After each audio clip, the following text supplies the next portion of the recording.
퀀트 트레이딩에 대해서 짧게 말씀을 드리고, 그리고 크립토 마켓이 트래디셔널 마켓이랑 뭐가 다른지 그 잠깐 공부하고, 그다음에 크립토 트레이딩 스트래테지가 어떤 게 있는지 이제 그런 쪽에 대해서도 좀 그 말씀 소개드리고, 그다음에 이제 크립토 리스크 매니지먼트 그리고 레짐 디텍션 이런 것들이 중요한데 그런 거에 대해서도 짧게 소개를 드리고요. 그다음 결론을 맺도록 하겠습니다. 슬라이드는 굉장히 개론적인 내용을 했거든요. 이렇게 어떻게 해야 될지 제가 잘 모르는 부분도 있고, 그런데 뭐 나중에 궁금하신 부분이나 뭐 그런 쪽으로 해서 더 말씀 나누면 좋고. 뭐 퀀트레이딩가 아시다시피 이제 데이터, 다양한 데이터를 이용해서 그 스태티스티컬 어널리시스를 하고 그걸로 만들어진 알파 시그널을 실제로 익스체인지랑 인터랙션하면서 그 엑시큐션을 하는 거죠. 그래서 모든 그 에브리 싱글 스텝이 이제 시스테매틱하게 되는 것을 목표로 하고 디스크레셔너리하게 트레이딩하지 않고 모든 것을 오토메이트 하는 데 장점이 있겠습니다. 그리고 뭐 어떤 에셋이나 다 가능하고 그 일렉트로닉 익스체인지에 있는 모든 에셋을 하니까 요즘은 제가 들은 바로는 뭐 칼시 이런 데서 프리딕션 마켓을 API 이용해서 트레이딩도 많이 하더라고요. 프랍샵에서 마켓은 작은데 이제 그런 쪽으로도 하고 있다고 그랬어요.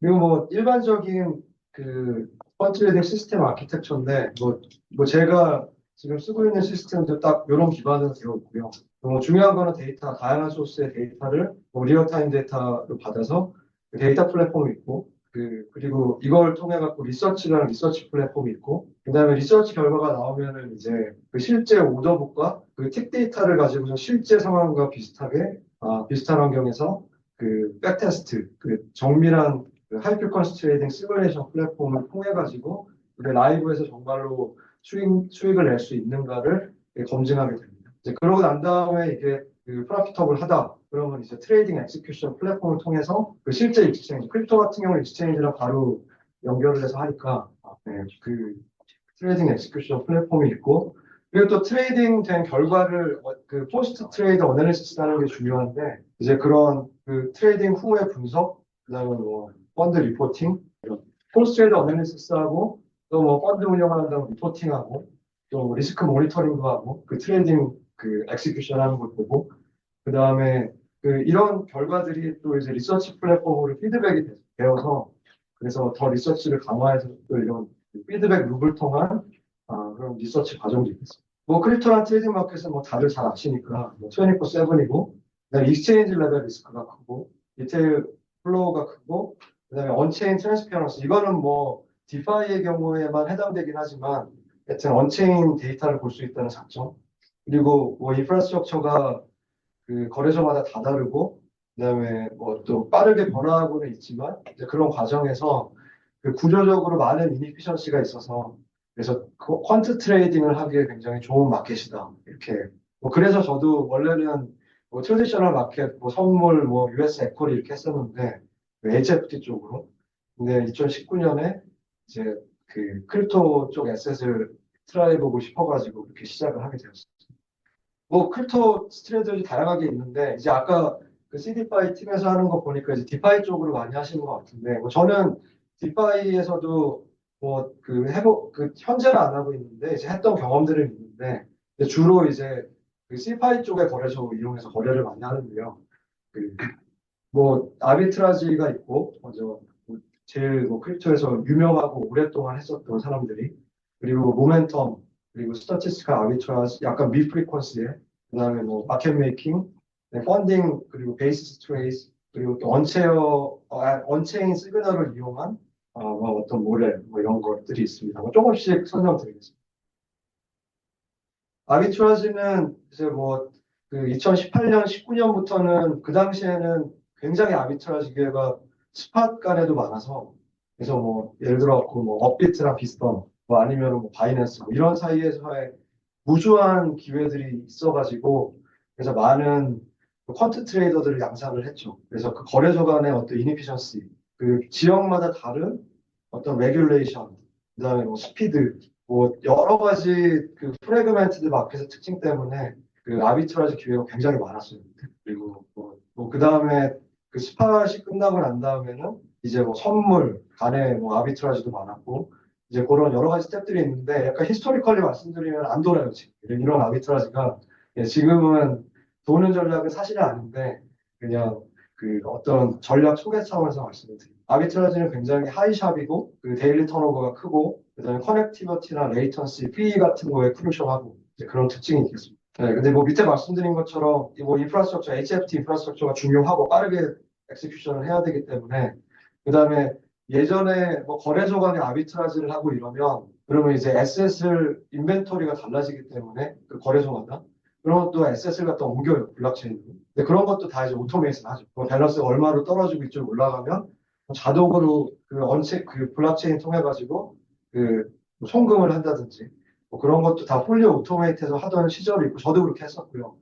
예, 그런 그 과거에 그 기억이 있습니다. 그리고 뭐 아비트라지는 뭐 두 에셋 가지고 할 수도 있지만 뭐 트라이앵글, 뭐 멀티 에셋 뭐 다양하게 있고 에셋 클래스도 스팟끼리도 할 수 있지만 뭐 스팟하고 퓨처 선물 간의 베이시스 트레이딩을 할 수도 있고 뭐 그것도 아비트라지라고 할 수가 있으니까. 그다음에 선물 간에 그 예를 들어서 뭐 바이낸스 퓨처랑 뭐 OKX랑 바이빗 간의 뭐 펀딩 레이트 다른 데서 오는 그런 아비트라지도 한동안은 많이들 했어요. 저도 했었고 그러니까 이게 어떻게 보면은 그 전략들이 트렌드가 있는 것 같아요. 그때 돈이 되고 돈이 안 되면 이제 사람들이 다른 걸 보는데 그러면 또 이쪽에 되게 파퓰러해지고 또 이쪽에 기회가 있다가 또 사라지고 뭐 이런 것들이 짧은 크립토 수년간의 크립토 마켓에서도 그런 것들이 많이 있었던 것 같습니다. 그리고 플랫폼은 그 CFI 간에 이제 할 수도 있고 뭐 아까 말씀드린 것처럼 그다음 뭐 CFI랑 DeFi를 섞어서도 많이 했었어요. 이거 뭐 저도 했었고 뭐 바이낸스랑 요즘 같은 하이퍼 리퀴드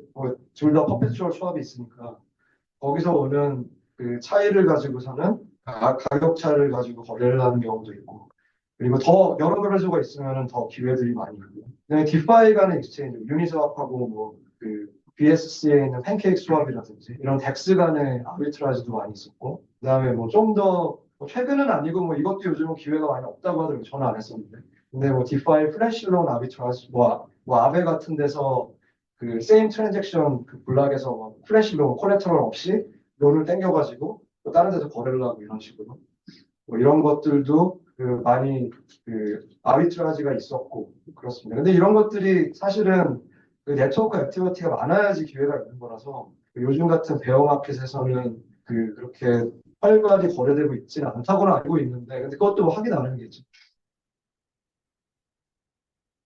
예, 뭐 그 엑스큐션이 중요하고 슬리피지 적게 하는 방법, 그다음에 리미로더를 허용하고 리미로더를 섞어 쓰는 것 이런 것도 중요하고요. 그리고 아까 말씀드린 것처럼 그 크립토 익스포저 뭐 예를 들어 가지고 그 US 달러를 네이티브로 해가지고 그 거래를 하는 펀드다 그러면 스팟을 그 아비트라지역에서 사면 해징을 해야겠죠. 그러니까 그거를 뭐 퍼페추얼 수합 같은 인카인드로 해징을 한다든지 이제 그런 해징이 필요하겠습니다. 크립토 익스포저를 없애기 위해서 이제 그런 것들을 하고 나서 이제 아비트라지를 취하고 그렇게 되고요. 보통.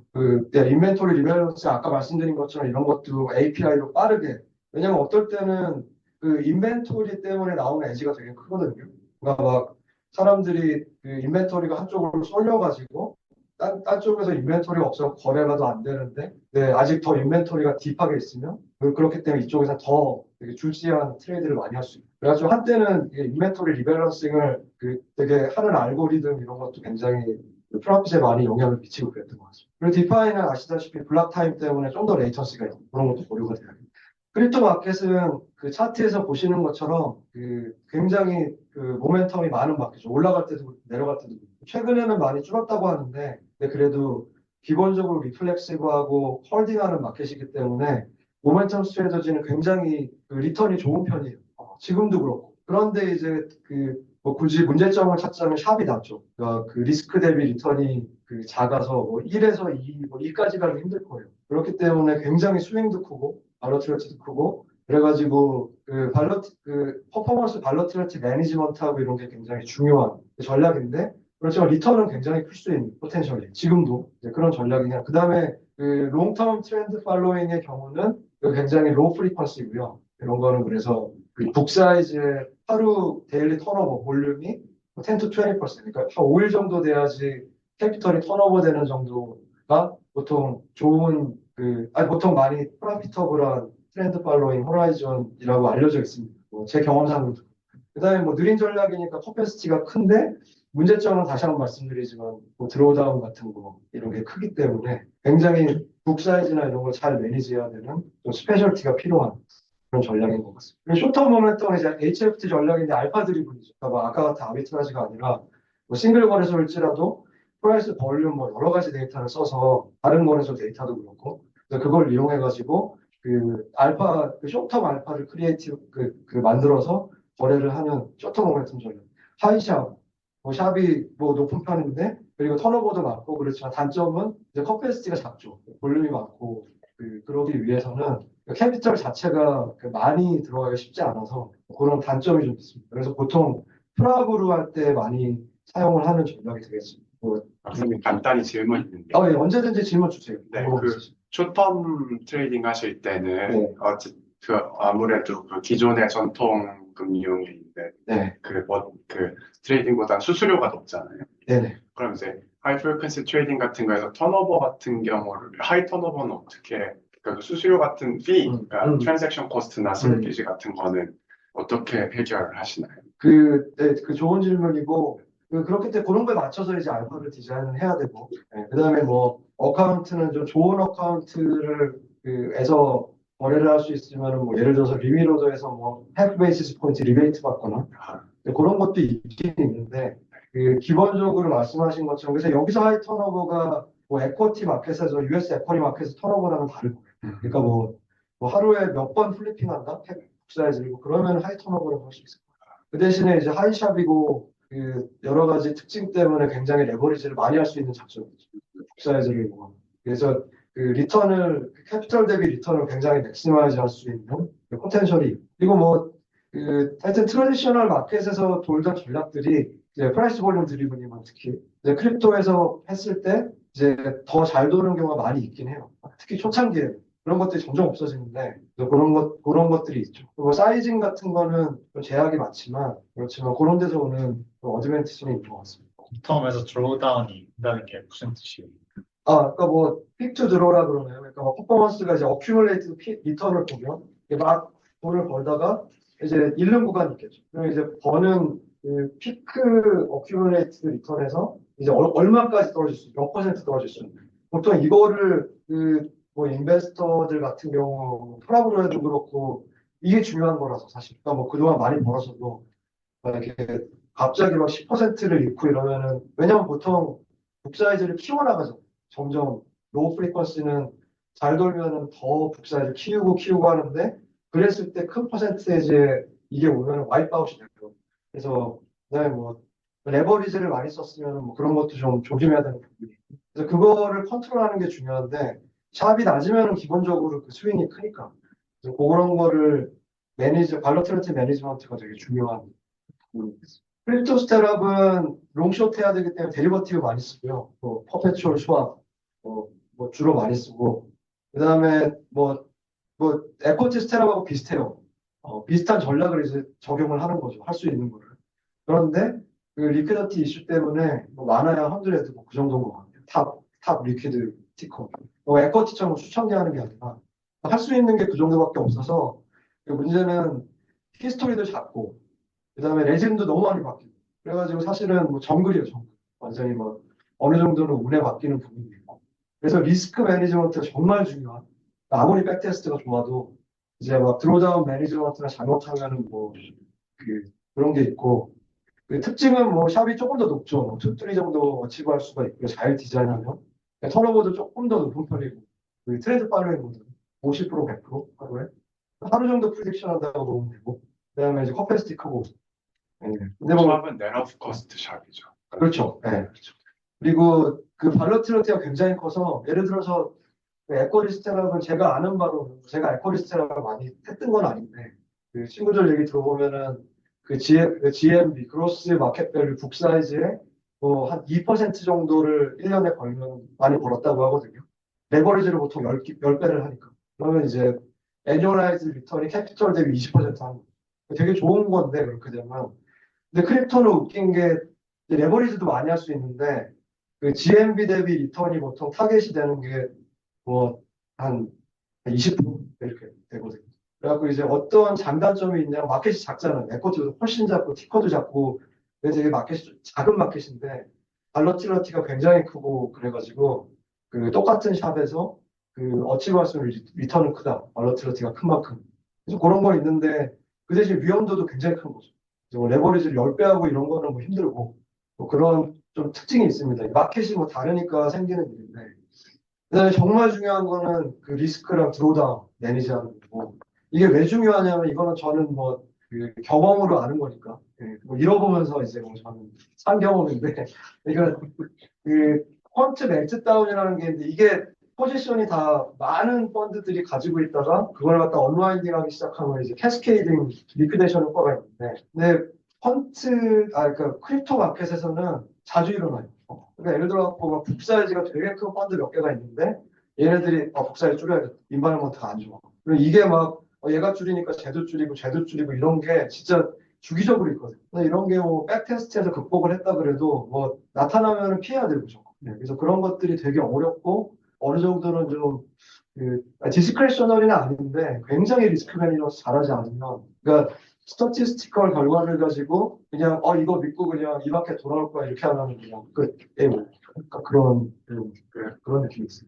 그런 멜트다운 같은 거가 왔을 때 만약에 뭐 작업하는 걸 동시에 그러니까 롱숏으로 이제 네. 하면은 좀 피할 수 있지 않을까.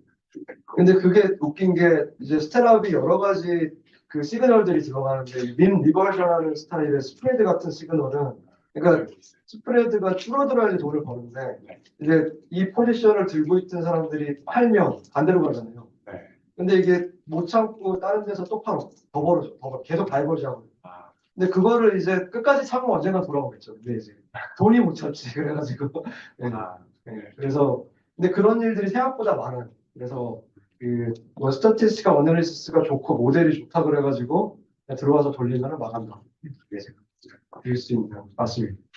크립토 마켓 메이킹은 뭐 마켓 메이킹 똑같고요. 네, 그래서 뭐 잘 모르시는 분도 있을 수 있다고 가정을 하고 뭐 많이 아시는 것 같으니까 하이샵 하이 턴오버고 리미로더 비데스크 해가지고 스프레드를 캡처하는 거고요. 그다음에 익스체인지에서 리베이트를 준다면 그 피를 내는 게 아니라 받는다면 메이킹하기 때문에 그러면 그 인센티브 컬렉션을 하고 뭐 리스크는 딴 게 아니라 그 마켓 메이킹은 많이들 얘기하는 게 이제 그 스팀 롤러 앞에서 동전 줍기라고 하거든요. 그러니까 이제 계속 돈 벌다가 한 번 이제 딱 깔리면 죽는 거죠. 그래서 그 애버스 셀렉션 마켓이 반대로 확 해갖고 인벤토리가 막 반대쪽으로 잡힌다든지 그런 데서는 큰 로스가 많기 때문에 굉장히 그 인벤토리 그 리스크 매니지먼트 같은 게 중요하고 그렇겠습니다. 근데 뭐 당연하죠. PTO나 뭐 API 리밋이 어떻게 되느냐 이런 프랙티컬한 이슈들도 중요하겠고 레이턴스도. 그 펀딩 베이시스 그 스트래터지는 그 크립토는 이제 스왑이 굉장히 파퓰러한 데리버티브 프로덕트 퍼피추얼 스왑이 펍이라고 하죠.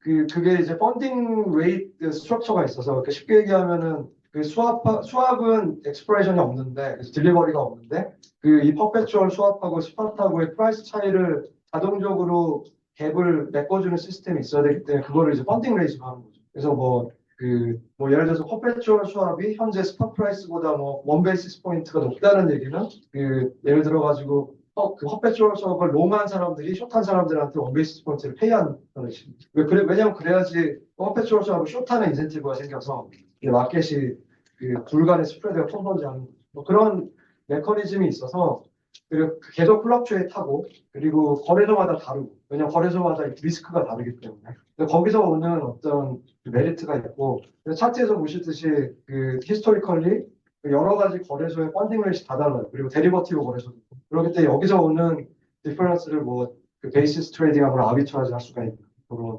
전략입니다. 이거는 뭐 최근까지도 많이들 했었다고 들었어요. 뭐 요즘은 모르겠는데. 그리고 약간 그 트래디셔널 마켓은 캐시 앤 캐리랑 똑같아서 그래서 약간 경험으로 말씀드리면 21년 같은 경우에는 참고로 그 스팟을 사고 예를 들어 BTC 스팟을 사고 그다음에 BTC 퍼페추얼을 그냥 숏하고서는 1년 가지고 있으면 30% 벌었어. 그러니까 아무것도 안 하고. 그러니까 왜냐면 펀딩이 엄청 커가지고 펀딩 레이스. 그러니까 막 불장일 때 불마켓일 때 어떤 펀딩 레이스 스프레드에서 오는 그런 기회들이 많이 있고 근데 요즘 같은 베어 마켓은 뭐 펀딩 레이트 자체도 완전히 컴프레스 돼 있어서 기회가 많이 있을지 모르겠어요. 원체인 데이터는 더 잘하실 수도 있는데 CDPI 분들이 익스체인지 인플로우를 원체인에서 본다든지 셋오프가 많이 있다고 하죠. 익스체인지 인플로우가 많아지면. 그다음에 웨일 축적하는 게 많아지면 좋은 거고 이런 얘기도 있고. 네, 그렇고. 그다음에 이제 스테이블 코인이 발행이 많이 되고 리퀴디티가 커진다는 얘기는 마켓 액티비티가 많아질 거다라고 불리시한 거고. 네트워크 유시지 많아지면 그 네트워크가 불리시한 거고. 이런 것들을 볼 수 있는데 쇼트로는 제가 보기에 큰 의미가 없을 것 같고 약간 좀 레짐을 본다든지 좀 조금 롱텀으로 보는 거에는 많이 도움이 된다고 알고 있고 그다음에 이제 저는 언체인 데이터를 사실 많이 쓰진 않는데 거의 쓰지 않는데 솔직히 그냥 참고만 하는데 근데 이거를 가지고 이제 거래를 하는 그 분들 얘기를 들어보면은 그 다운파리 데이터를 되게 많이 모니터링하고 쓰고 싶은데 근데 이제 그 중간중간에 그러니까 히스토리컬 데이터는 있는데 라이브로 하다 보면 빠지는 게 있다고 그러더라고요. 그래서 아주 데이터 하시는 분 있으니까 사실.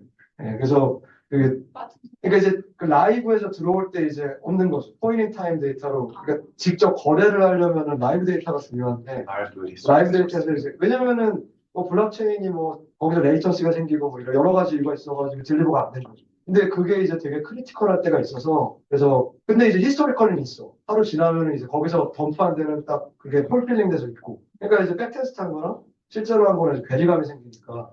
그래가지고 언체인 데이터는 직접 하면 좋은데 왜냐면 퍼블릭 데이터니까.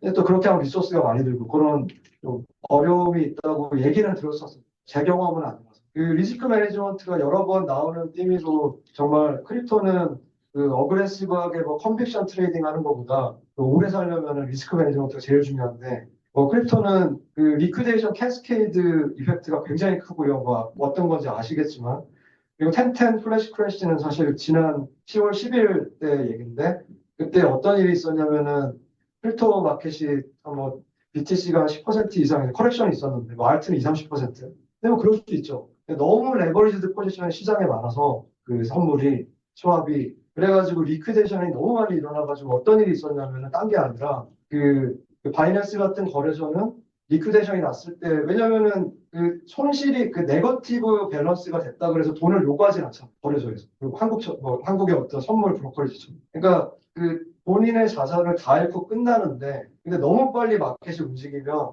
그럼 이게 네거티브가 된단 말이에요. 그러면 이제 그거를 거래소들의 인슈런스 펀드 1빌리언 정도의 인슈런스 펀드로 그걸 메이크업을 하는데 근데 너무 빨리 이게 변하고 너무 그 로스가 커져서 얘네들이 인슈런스 펀드가 디플리션 되는 뱅크럽트 위기가 온 거예요. 그래가지고 이제 그 포지션을 잘 잡고 있던 그 숏 포지션 잡고 있는 애들 거 팔았죠. 그냥 근데 거기에 설명 나온 거 보면 그럴 수 있다고 돼 있거든요. 필요하면 판다고. 그래가지고 얘네들은 해지하려고 숏을 잡아서 그 숏 잡아서 다행이다라고 했는데 갑자기 정리가 되고 그래가지고 난리가 났죠. 막 수백억 손실 나고 마켓 메이커들이 마켓 메이킹 하려고 그 스팟을 사고 그다음에 이제 그 퍼페추얼 해직을 했는데 해직액이 날아가고 그다음에 계속 프라이스가 떨어지니까 수백억 손실이 나고 그러면 이제 마켓 메이커들이 주로 손실이 났는데 얘네들이 다 마켓 메이킹을 안 하죠. 그래서 스프레드가 막 0% 되고 그랬거든요. 그래서 밖에서 볼 때는 그냥 마켓이 떨어졌다가 올라온 걸로 보이는데 안에서는 별의별 일이 다 있고 그래서 좀 크립토 거래를 하는 사람들한테는 정말로 특이한 날이라서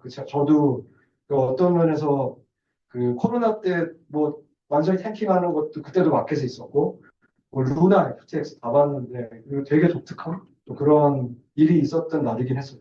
그리고 좀 리스크 매니지 잘못한 때는 다 날아간 데도 있다고 생각합니다. 근데 익스체인지 리스크도 커서 익스체인지가 콜랩스할 수 있는 FTX 같은 경우도 있고 그 스테이블 코인이 디펙하는 그 루나 사태도 있고 그러니까 너무 리스크가 한번 이런 일들이 벌어지면은 트래디셔널 마켓에서는 상상도 못하는 일들이라 굉장히 이런 거에 대한 그 대비가 되어 있어야 되고 멘탈이 강해야 되고 이런 부분이 있어서 오래 할 건 아닌데 왜 이렇게 오래 하고 있는지 모르겠어요.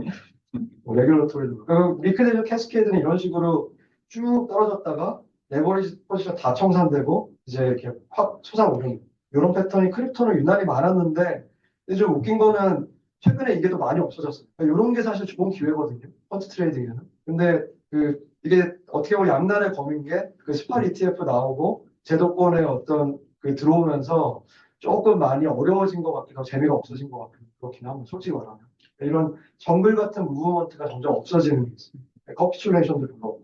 저 리퀴데이션 될 때 네. 숏 그러니까 그러니까 원래 갖고 있던 레버리지들이 막 마진콜 당하면서 청산당해서 내려오고 그렇죠. 맨 마지막에 솟아오르는 건 왜 모르나요? 솟아오르는 거는 굉장히 그 박앤헌터? 그러니까 막 아. 이런 패턴이 왔을 때, 왜냐면 이런 것들이 그 오픈 인터레스트나 이런 것들 보면 좀 알 수가 있잖아요. 네. 그러니까 이제 어마어마하게 큰 시그널이고 어마어마한 그 이게 프라핏 어퍼추니티니까 아. 예, 이거 막 완전히 그냥 달려드는 거죠. 또 굉장히 빠르게 일어나는 그 특징이 있습니다. 그러니까 이런 것만 시그널로 해서 어퍼추니스틱하게 하는 사람들도 있을 거예요. 전략으로. 자주는 안 일어나지만 그때는 그냥 완전히 올인하는 거죠. 그리고 뭐 레짐이 워낙 많이 변하니까 그래서 크립토 전략들의 특징은 하이프리퀀시도 마찬가지예요. 마켓 뭐 아비트라지는 조금 다른데 레짐을 아는 게 중요하고 디파인하는 게 중요하고 그 레짐에 따른 액션 뭐 그런 그 레짐 모델도 굉장히 중요해요. 레짐 모델이 잘 되어 있지 않고 그걸 이해하지 못하면 잘 돌던 전략도 그냥 한 번에 망가질 수 있어서 그런 특징이 있겠습니다. 크립토는 이니피션트에서 그 퀀트 트레이딩의 좀 매력적인 분야다. 그리고 인프라스트럭처 굉장히 중요하고 무엇보다 중요한 건 리스크 매니지먼트. 그렇지 않으면은 그러니까 돈을 벌 기회는 많은데 그냥 일반 일들도 근데 리스크 매니저 잘못하면은 뭐 영으로 갈 수도 있는 그런 마켓이라 굉장히 그 조심해야 되는 부분이 있습니다. 레짐을 잘 알 필요가 있고 그래서 디서플린이 중요하다. 여기까지 감사합니다. 네.